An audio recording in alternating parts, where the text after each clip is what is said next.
ഏതൊരു രാജ്യത്തെയും വാഹന വിപണിയിൽ തങ്ങളുടെ പ്രതാപകാലത്ത് രാജാവായി വിലസിയിരുന്ന ഒരു വാഹനം കാണും. ഇന്ത്യയിൽ ആ രാജാവ് ആരാണെന്ന് ചോദിച്ചാൽ അത് ഹിന്ദുസ്ഥാൻ മോട്ടോഴ്സ് വിപണിയിലെത്തിച്ച അംബാസഡർ ആണ് എന്നതാണ്. 2014 നിരവധി കാരണങ്ങളാൽ വാഹനം പിൻവലിക്കപ്പെട്ടുവെങ്കിലും ഇപ്പോഴും പഴയ വാഹനങ്ങൾ പൊന്നുപോലെ സൂക്ഷിക്കുന്ന നിരവധി പേരുണ്ട് നമുക്കിടയിൽ. 2026 അംബാസഡർ രാജ്യത്തേക്ക് ഒരു തിരിച്ചുവരവ് നടത്താനൊരുങ്ങുകയാണ് എന്ന് നിരവധി റിപ്പോർട്ടുകൾ ഇപ്പോൾ ലഭിക്കുന്നുണ്ട്. അതിൻ്റെ പിന്നിലെ സത്യാവസ്ഥ എന്താണെന്നാണ് ഇന്നത്തെ വീഡിയോയിലൂടെ നമ്മൾ നോക്കാൻ പോകുന്നത്. ഇക്കോണമിക് ടൈംസ് തങ്ങളുടെ ഫേസ്ബുക്കിലാണ് അംബാസഡർ തിരിച്ചുവരവിൻ്റെ പാതയിലാണ് എന്നും അതോടൊപ്പം തന്നെ 2026 10 മുതൽ 15 ലക്ഷം രൂപ വിലയിൽ ഇലക്ട്രിക് പതിപ്പ് ഇറക്കുമെന്നും റിപ്പോർട്ട് ചെയ്യുന്നത്. 1942 CM ബിർള ഗുജറാത്തിൽ ഇന്ത്യയിലെ ആദ്യത്തെ ഓട്ടോമൊബൈൽ കമ്പനിയായ ഹിന്ദുസ്ഥാൻ മോട്ടോഴ്സ് സ്ഥാപിച്ചത്. ഗുജറാത്തിലെ പോട്ടോക്കയിൽ പാസഞ്ചർ കാറുകൾ അസംബിൾ ചെയ്യാനായി അദ്ദേഹം ഒരു ചെറിയ ഫാക്ടറി സ്ഥാപിച്ചു. അവിടെയാണ് ഇന്ത്യയിലെ ആദ്യത്തെ കാറായ അംബാസഡർ പിറന്നത്.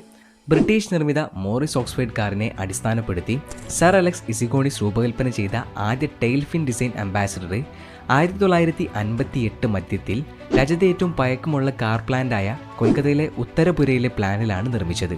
1948 ഹിന്ദുസ്ഥാൻ മോട്ടോഴ്സ് ഉൽപ്പാദനം ആരംഭിച്ചെങ്കിലും കമ്പനിയുടെ ഏറ്റവും ജനപ്രിയ മോഡലായ അംബാസഡർ ആദ്യമായി ഇന്ത്യൻ നിരത്തുകളിലെത്തിയത് 60കളിലായിരുന്നു. കാശ് കൊടുത്ത് വണ്ടി ബുക്ക് ചെയ്ത് 1 മുതൽ 2 വരെ വർഷം കാത്തിരുന്നിട്ടായിരുന്നു അന്ന് ഈ വാഹനം പലരും സ്വന്തമാക്കിയത്. 1990 ഇന്ത്യയിലെ ഏറ്റവും ശക്തിയേറിയ 1800 cc പെട്രോൾ എഞ്ചിൻ ഘടിപ്പിച്ച ഒരേ ഒരു കാറായിരുന്നു അംബാസഡർ.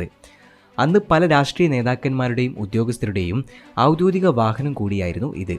2002 വരെ ഇന്ത്യൻ പ്രധാനമന്ത്രിമാരുടെ ഔദ്യോഗിക വാഹനവുമായിരുന്നു. 3 പതിറ്റാണ്ടുകൾ ബെസ്റ്റ് സെല്ലിംഗ് പട്ടം വരിച്ചിരുന്ന ഈ വാഹനം പിന്നീട് മാരുതി 800 കാറുകളുടെ വരവോടെ അംബാസഡറിന്റെ പ്രതാപം മങ്ങിത്തുടങ്ങി.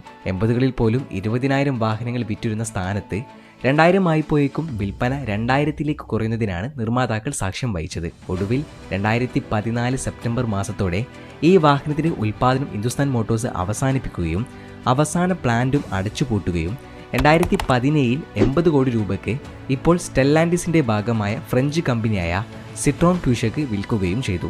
അതിനുശേഷം ഒരു തിരിച്ചുവരവിനെക്കുറിച്ച് നിരന്തരം റിപ്പോർട്ടുകൾ വന്നുകൊണ്ടേയിരുന്നു. എങ്കിലും സിട്രോണിൽ നിന്നോ സ്റ്റെല്ലാൻഡിസിൽ നിന്നോ ഔദ്യോഗികമായി അംബാസഡർ തിരിച്ചു വരുമെന്ന് ഒരു വാക്കും പുറത്തു വന്നിട്ടില്ല. അതുകൊണ്ട് തന്നെ ഇതിലെ സത്യം എന്താണെന്ന് കാത്തിരുന്നു തന്നെ കാണേണ്ടി വരും.